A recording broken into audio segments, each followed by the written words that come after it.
All right, welcome, huge movie fanatics. I can say X because Matt's here. Former, I mean, we don't need to say former.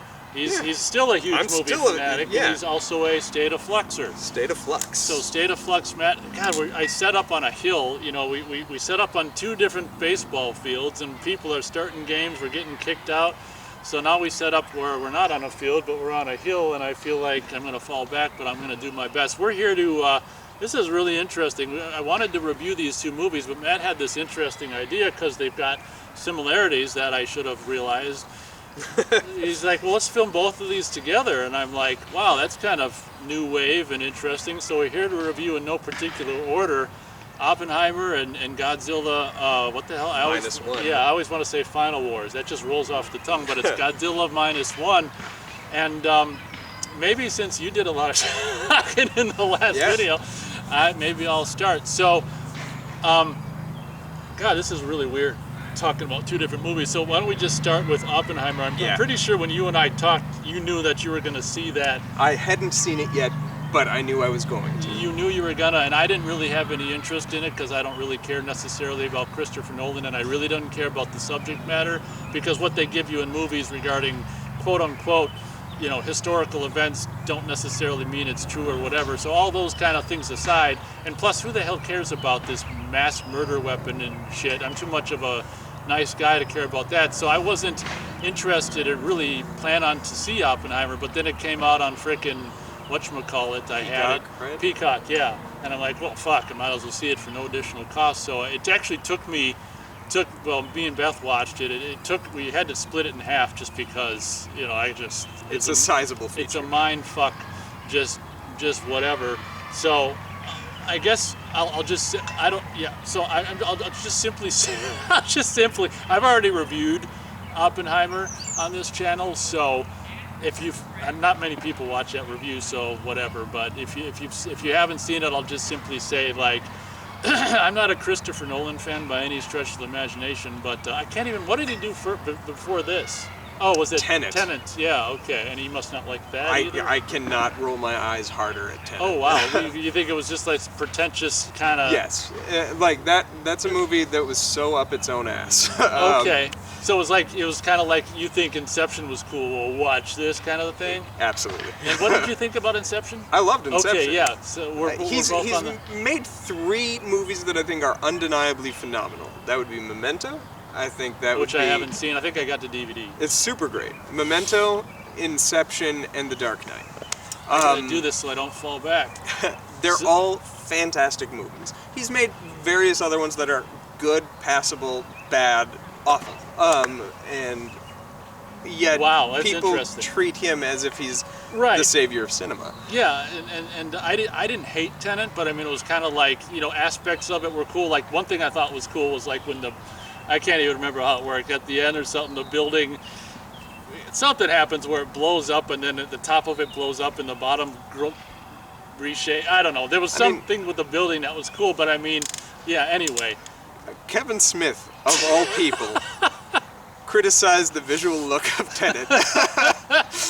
But his whole thing was like, I mean, yeah, it's cool that things are going in reverse while the, like, characters are going forward, but, like, that's something they've been able to do since the silent era. And he also acknowledged that it's weird that he was making fun of the visual language of a movie. But yeah, him coming from where he came from. Pretty much. But anyway, I don't disagree with that. Anyway, keep going. Anyway, I don't think I hated Tenet as much as you do, but I definitely had that feeling of like, God dang, you know, he's to a point now where I can just do anything and everyone's going to love it. And that's where I was with Oppenheimer, and that's why I didn't want to see it. And I got to tell you, I don't know what I gave it. I think I gave it a 1/4 star out of 4 stars, which might be too high. But for me, I was so bored with the whole thing. And for me, what I talked about in my review, which I think is over 30 minutes long, I really bitched. I don't want to do that. Yeah, I don't want to do it that long for this. But I couldn't believe how much. You know how when there's a movie and there's a movie and there's like this montage scene, and it's over time, and we're gonna and it might involve dialogue that someone's talking and then there's always music over it. Yeah. And it's like, okay, dialogue here, Okay, now we know it's further in time, but music's over the whole scene. It's a montage. It's a progression of time.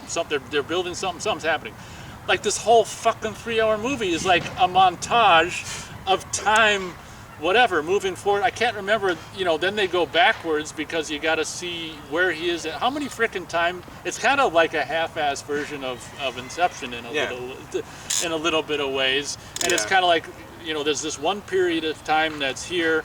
We'll start this and we'll cut to here and then we'll get back to that later. Oh, by the way, this timeline's in black and white for no real reason. It almost seems like there was a color scene within the black and white timeline and it was supposed to be significant in some way. Yeah. Anyway, I'm not necessarily done, but I'll pass that over to you. So I think that this film, Oppenheimer, is the best movie Christopher Nolan had made after Inception. I still don't particularly like it. Like, it's a good movie. Oh, okay. So after Inception, was it? It was The Dark Knight Rises, which is fine. It's a movie I can complain about for the rest of my life with good moments. I think we've reviewed it too. And I liked it. I don't think it's a lot of my Christopher Nolan things is like he makes fine movies, but I get so bored with the absolute love and adoration that gets hurled upon his films that I'm like, they're completely unwarranted. Dark Knight Rises has aged poorly, especially in the wake of the Marvel Universe and stuff like that. Then did he do? Then he did Interstellar. Oh, Jesus. Which I think is his worst movie without question. I hated it. Talk about pretentious. Pretentious. Yeah. Dunkirk I also do not like. That's my second least favorite of his. Okay. Tenet I don't think is bad. It's just I could not roll my eyes harder at that movie. It's just so up its own ass. And then to the point where he won't even commit to explaining things. And when people complained about how they couldn't hear the dialogue, he's like, oh, you weren't meant to. You were supposed to listen to the atmosphere. The dialogue doesn't matter. You wrote it! It matters! Otherwise you wouldn't have wrote it! Then, they could have just ad-libbed. Yeah, Old MacDonald. I can't. Oppenheimer is the best film he's made since Inception. I don't think it's particularly good, and it has some glaring flaws. One of which is it doesn't focus. It's for a movie that's so preoccupied with whether or not they should build and then drop this bomb. It has no interest in addressing the casualties that could potentially come from it. There's one scene that's great that won him his Oscar, and I'm convinced of it, and it's the scene where Oppenheimer is standing, the bomb has been dropped in front of the audience, and he starts seeing them as the victims. It's the only time the film even addresses... I think that's the one part. Is that where people are like stomping or whatever? That's the one scene that I thought was the best. That's what won him his Oscar. I'm convinced of that. The only good scene. That said, And by the way, I was right. The flags, it's the wrong era American flags. There's too many stars on the flags. That's fascinating. Thank you. I didn't notice that. That said, that scene is great, but that's the only scene that even remotely addresses the casualty of war. Oh my God. And that's something that just drove me up a wall. The worst aspect of the movie, beyond that, is the fact that this is a movie based on a book. And clearly, while watching the movie, it read to me as Christopher Nolan read this book, went to tell his wife about it, and then just committed from memory of this book to the script, the order with which he remembered the book. And that is why it's out of order.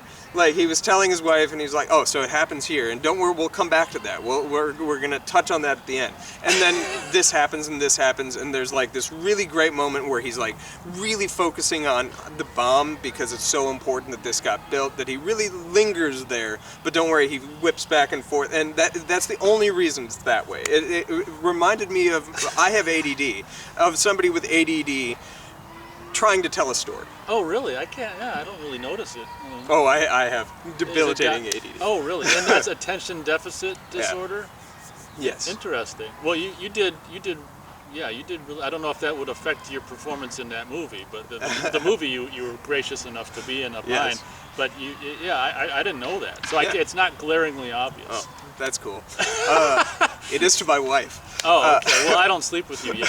Fair enough. That's another thing. Yeah. Here. You want to change that? This is the biggest this had more sci-fi elements to it than like Doctor Strange and the multiverse of madness, in the sense that I cannot and refuse to believe that mid-coitus people would uncouple so that they could read from a book just to get the famous quote from Oppenheimer into the movie. That was the biggest load of sci-fi BS I've ever seen. Yeah, I think I briefly, 3 hours, I didn't care about it. I think I briefly remembered something about that. I could not believe that. I was like, this is harder to believe than like fucking a man getting turned into a radiating like Hulk monster. And then like the whole movie is essentially boiled down to a line from Jurassic Park, which is the scientists were so preoccupied with whether or not they could do it, they didn't stop to think if they should. I did it. I told you a 3-hour movie in less than 12 seconds. But what do you think about my thought about it just being a 3-hour montage of like time passing with? You're not it wrong. Seems like there's music almost every moment. And the thing is, like, that movie got nominated for its score, and a lot of people like the score. And like, none of the music sounds bad, but it's also not music; it's tones. Well, that's my complaint with a lot of film music these days. But it's just tone. There is no theme to the film.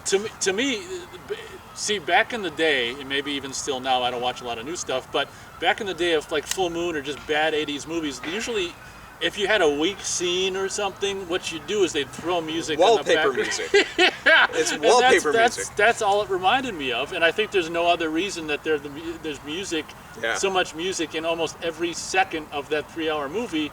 Is because it's like they know it's so boring that they have to add some interest with their background wallpaper music. To the film's credit. And by the way, Godzilla. Yeah, we'll touch on it.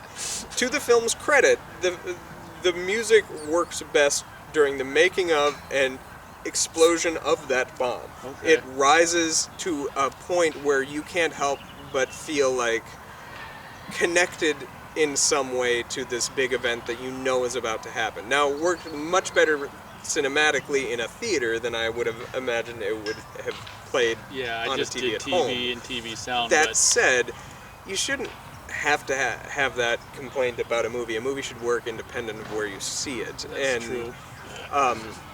One video I would like to tackle at some point is streaming movies and what your thoughts are on that. But anyway, so neither of us were a fan of Oppenheimer. You gave it a half star? No, I think it was a quarter of a star. Wow. Out of 4. But let me say one more thing. Yeah. One thing that I was really amazed at about the test, I thought that the test scene wasn't nearly as good as it could have been. Like, I don't know what, I just thought it'd be more interesting or something. And one thing that I had, my biggest complaint about the test scene is it seemed like there were multiple distances away from the drop zone. And it's like, and I talked about this in my review, it's like there was he didn't tell the viewer like who was located where, and I don't know why. Geography is important in movies, and I think that bothered me when I watched it as well. Maybe you weren't aware of it, but yeah, for me when I was watching it, I was aware of the fact that there are people different distances away, but he didn't make it clear enough to show who was what distance, and I don't know why that matters, but like you say, geography is important. It is. It's crucial. That was one of my complaints about like the big deal like bomb test scene. Yeah. So my biggest issue, as I said with Oppenheimer, was that it's about this big cataclysmic moment in history without wanting to deal with the repercussions of it. It was like better to not talk about what happened to the Japanese than to acknowledge anything that happened to them. Well, I mean, is a movie made in America about a bomb dropped from America going to talk about it? Probably not. Fair enough, but it probably should. Well, I agree with that, but I'm just saying that it's no wonder why they don't. It's not surprising they don't. It's fascinating to me then to pivot over to Godzilla -1. Out of 4 stars, what would you give Oppenheimer? I give it a reluctant 3 stars. Holy The mother. technical filmmaking behind the film is astonishing. The performances are incredible. It's one of the worst screenplays. It's just so bad. And the fact that it was nominated for screenplay, I like flipped a table. You should watch my review Was there a of the... video of you flipping the table? No, Your wife screaming. on the Oscar not Reveal. night, the Oscar announcement. I laid into that. You should do a recreation of that moment. I also did. I had the same response the year prior for Top Gun Maverick getting nominated for screenplay, and I'm like, oh my god. Top Gun Maverick is a fine film. So like, regardless, but its screenplay is not its quality. That said, this film, I give it 3 out of 4 stars. It's good. The people it's designed for are going to respond well to it, and it's Christopher Nolan's best film in years. It's not one that I ever wish to rekindle my attention Who to. needs to ever see it again? On to Godzilla -1, which is a film that solely focuses on the aftermath of what happened to a group of people and their political structure that completely fractured after bombs were dropped on them, and uses this monster as an allegory for the destruction of mankind brought to them. Which isn't the first time Godzilla No. has been used that way, but how Not at cool all. was it that this movie takes place before the first movie was filmed? And like, out of all these decades of Godzilla movies, it's just like, I don't know if it ever occurred to anyone. It's just such a simple idea Yeah. that, I guess a lot of people in all the decades past are like, well, we can't make a Godzilla movie before the first one came out. It's like, well, this guy's like, why not? Yes, absolutely. And it's brilliant with how it deals with it. It deals with the, because it doesn't even necessarily linger on things. It's just suggested, or you're to understand what happens, that they were able to rebuild themselves because of themselves, not because of any political power that went to help them. There was no help. They were abandoned. Their infrastructure is completely collapsed to the point where they don't know how to make a plan, so they independently, as a community, come together to make a plan to deal with the loss that has accumulated.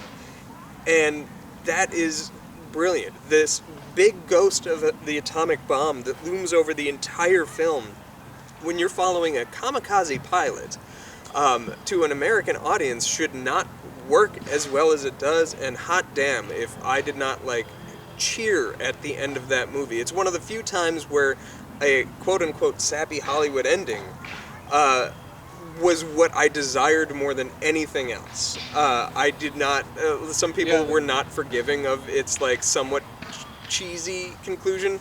I needed it after as catharsis after everything that had happened to that point in the film. It's funny how Japanese movies did the Hollywood ending almost better than Hollywood's been able to do in decades. Also, is there ever a bigger hold my beer moment than Japan being recognizing the complaint against all American Godzilla and monster movies having boring characters, stop focusing on them, who cares about them, get back to the monster.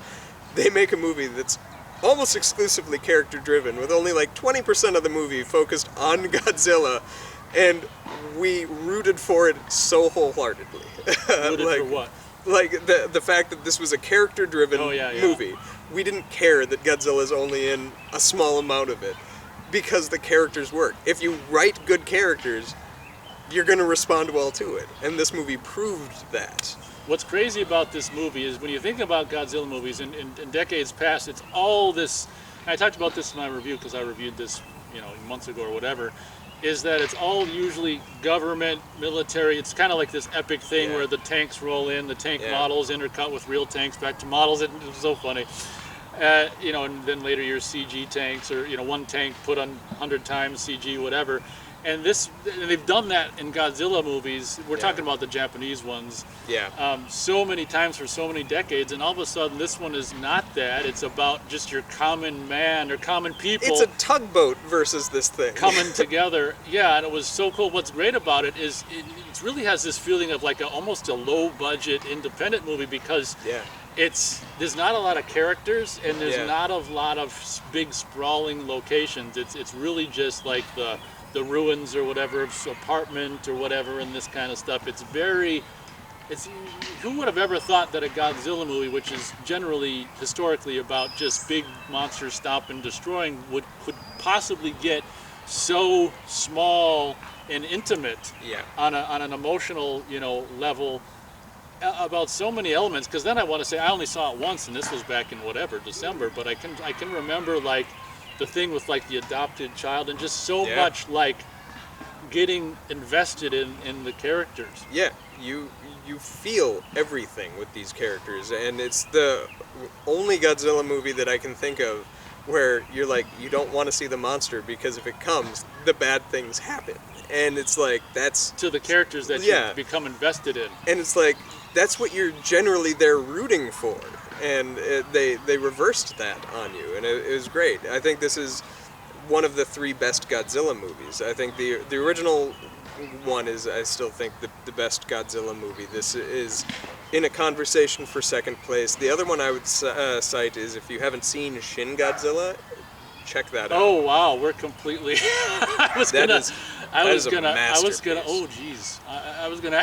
I was gonna ask what you thought about that. Oh, I love that movie. I can't stand that one. Oh man, I love that one. That is just too. I don't know how long it is. How long is it? 2 hours? I don't know. Yeah, I think like 2 hours. It's like and 5 2 minutes or hours something. of people just sitting around talking in office buildings. Oh, I can't. That's what makes it so relatable and so real. Because if well- like It's relatable to you. like if there was a catastrophe to happen, Well, yeah. that the is how the bureaucratic- people respond. The people on the ground, the you and me, are demanding that people are able to fix this. That's what we elect you or hire you for. And they're sitting there like, well, what would people think if we were to do this? We can't. Inaction is the only action, and that's the reality of that is so profoundly real that until they're confronted with like they have to do something or nothing will happen, and their big turn is the Americans will take care of it, and like that's so genius because that is so probably real. Well, I I'm loved glad. it. I'm glad you like it. I can't it's stand so it. great. So where were we? Oh, here. I got a question. I think the thing I was most disappointed. We'll just get your thoughts on this. So, the thing I was most taken aback by in a bad way about this movie is how the appearance of like Godzilla at the beginning was. It's like they showed him too soon for my taste. Like they didn't I get do that. the tease. So That was one of my only complaints. the What are your way I thoughts? read it is that in like Japanese culture, my understanding is that they believe in these spirits, and these spirits come and manifest in physical forms. And this big dragon spirit is something that just lives on that island. That's the fairy tale told in the very first movie about Odo Island, Yeah. is the dragon that comes there, the spirit. And we know that in that movie, because the scientist characters tell us that was Godzilla was awakened by the bomb. In this film, we see that prior to that, it did just live on that island. It was the spirit that haunted or controlled that island, and it just manifests bigger once the bombs have dropped. Anyway. It's irradiated. So that didn't bother me, knowing a little bit of their cultural belief That's pretty much structure my and only stuff. complaint with the movie, and I talked about it in my original review, is like maybe just a few more minutes of build up before he's revealed. And then he, like you say, he was smaller, correct? Because he Yes. hadn't got irradiated yet? Yeah. Okay. And I didn't have a problem with that. it reminded me of one of the old Godzilla movies, which was Godzilla vs. King Ghidorah from, I want to say that was 1991. One of the newer ones, okay. In that one, that's the origin story of Godzilla, and weirdly, the origin story of Steven Spielberg. That's right. You're going to have a story to tell your son when he's old, Captain Spielberg. Yes, that is a weird movie, but I sort of saw it as a little slight nod to the cap of that movie's existence, Okay. where that too was just a T-Rex that haunted this island, right? But anyway, my only complaint with that movie I don't know that I had one. I can see that you see what you're saying. They did show us the monster a little soon. Like even if it was a minute, 2 minutes of more of tease, it would have. Yeah, it was just like, oh, okay, there he is. It just And there's no explanation for it. I think that's what I like bumped into. But the movie was so good, I was able to push past that. Right, well, yeah. Really swiftly. Swiftly. But I love that. And how movie. cool about I mean, there's so much character stuff, like, that's done so well because you got the whole thing with, like, the cowardice, kamikaze guy. Yeah. And he's got, like, a pretty good arc in the movie. Yeah, and, absolutely. And also, and we won't spoil it, like, the thing that you probably went, yippee, the Hollywood ending. Yeah. I think it's fair to say I didn't expect it. You probably didn't expect it. Or did you expect it? Or you hoped for it? Or I had hoped for it. I kind of figured it out before the end of the movie with the telegraph scene. I figured out what had happened, and so, like, whatever. When I saw it opening day in theater. This was November 30th, I want to say. It was at a fan event. There was a kid that was behind me. He was like an 8-year-old kid, and when the reveal happens, that kid got up in his seat and just started cheering. Like, we're talking about the reveal at the beginning? No, the ending, the surprise. Oh, the Hollywood ending. Like, the Hollywood ending. Okay. The kid behind me just got up and started cheering, and like was so viscerally emotional. He was like 8 years old that you got to imagine something like that happened to him. But it was infectious, and you saw it wave over the audience, because like it hit me, like there's a person I had no idea who was just like sitting like a seat over from me that we both turned and looked, and it didn't disrupt the movie. It was one of those things where that kid released everything that we needed to release, and it was shocking. I loved it. That's great. Was yours subtitled? Is it all subtitled? Yeah, it's only had a subtitle release stateside. I've seen it twice. Kid could sit through that. You think he's just not even reading? He was an Asian kid, so he could understand it. Yeah, I'm assuming he understood it, or he was just a gifted reader. That said, did you see the black and white cut or the color cut? No, yeah, color.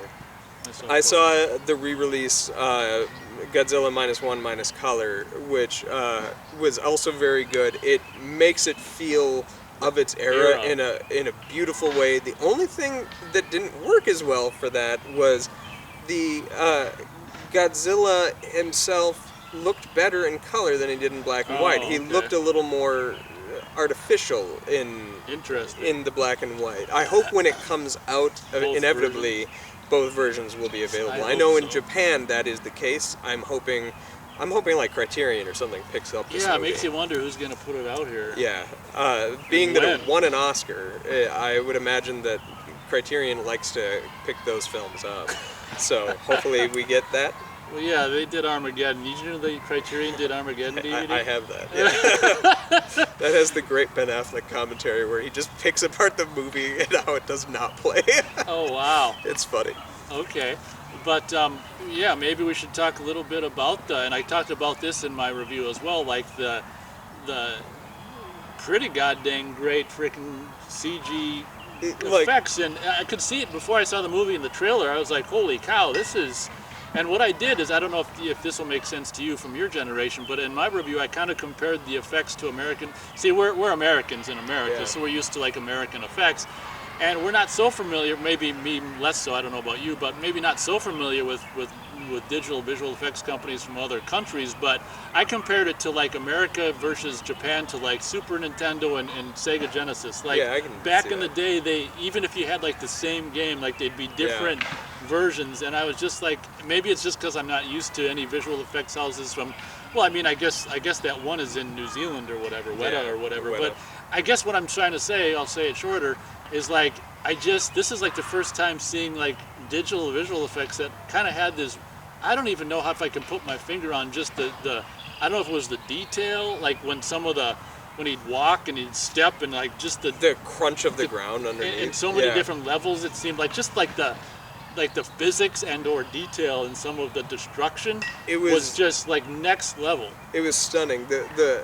way his scales moved as like the fins started popping out of his back Oh, as he was God. like breathing and stuff, his radiation breath, it was just like so neat. We've seen how many American attempts at Godzilla and whatnot, and I'm not like necessarily even critical of those films, but they've never done anything that has wowed me visually with Godzilla, I think, ever. This is the first time I was wowed visually by Godzilla, shy of when he went laser in Shin Godzilla. Oh yeah, because I did rewatch it recently. Because Beth, I talk about it in my review. Way back when Beth gifted me the Criterion Godzilla collection, so we started. Yeah, I have that. Isn't that a gift? Yeah. Thank you very much, Beth. I got that for my birthday as well. Oh wow, Beth! I was gonna tell Beth that. Yeah, not that Beth's gonna be watching, but anyway, that's really cool. So we both got that as a gift, but as a result, we watched the whole frickin'. We started at the beginning, and over time, this took years.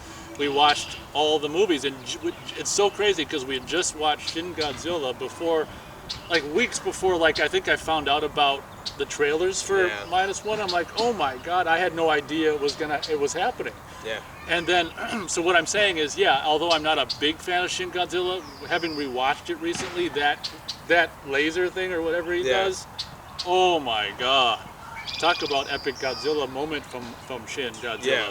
But what the hell were we were talking about the visual effects? The visual effects, yeah. Yeah, so... That was the first time I've ever been wowed by the visual presentation of Godzilla himself. Yeah. Like, I mean, there's much to respect about a man in a suit, but even by the time I was born in the 80s, growing up on those movies, I know it's a man in a suit. And like, yeah, there's great miniatures, bigatures, whatever you want to call them, work that's done, not to diminish anything that any of the previous movies had. This movie was on another level. Oh my god. And like, also talk about a reclamation of character. Godzilla himself has a character, and he is more of a visceral threat in this than he is in anything prior, including Shin Godzilla, where I thought he was downright scary when he was like that gill, bleedy monster You thing. see those eyeballs? Yeah. This is a reclamation of character in his truest form since that original movie, of just being this disgustingly mean threat, and the meanness comes across. It's kind of funny how we did this both in one video. We could have probably just done it two separate videos, but it was a good idea. Because we didn't really... This is my long way of saying, fuck Oppenheimer. We didn't really bounce back and forth, but that's okay. It was an experiment. Well, like, one is a call and response. This, like, forget Barbenheimer. This movie pairs better with Oppenheimer than Barbie did. But, like, that was a fun meme. People were... What? I didn't... Oh, yeah, Barbenheimer was a thing. They came out the same day, so people would watch both movies. And it happened for a month. People, every single day at the movie theater, would come to see a double feature of both films. And I don't know how you get, like, whiplash from that, because one is one of the most like fun experiences cinematically, and the other is Oppenheimer.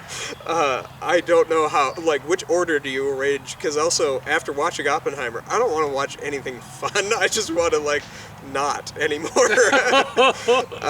So like I can't imagine that. However, Oppenheimer fails to address something that this movie captures beautifully, and I think the two pull together in a stronger package.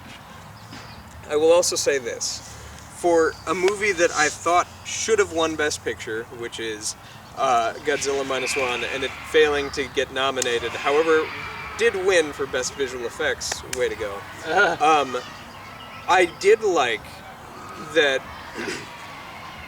the whole Oppenheimer of it brought more awareness to this movie than I think people were expecting, because it had come out in July, and by the time it had really gained as much steam as it had, having a movie that talks about the bombs dropping taking place literally months after it happened, and then you go back to the cinema a couple months later and are watching a movie that's talking about something you just familiarized yourself with, worked remarkably well. It's a weird case of like a sequel coming out in the same year. It sort of reminds me of like Flags of Our Fathers and Letters to Iwo Jima. like both telling a similar story Oh, I remember from that two one. different perspectives. I remember those. This is just unintentional, but it works. Oh, okay. So you think in a way, okay, yeah. I think That's why they we're doing this. helped the Godzilla gain the cultural landscape that it did this year because of Oppenheimer. So I do have to praise Oppenheimer for that. The Thank you. last thing that I will say about Oppenheimer, I really did not want that movie to win Best Picture. I was like holding out hope that like Anatomy of a Fall would come in and take the win. That was a great movie, nominated for Best Picture. There was any numbers that I was hoping It's so for. much easier not giving a fuck about the Oscars. It's true. However, the week before the Oscars, I did a trip with my family and we went to New Mexico. Beautiful state, one of the best state visits that I've ever had. I absolutely adored Santa Fe. If you are interested in art, go to Santa Fe. It's amazing.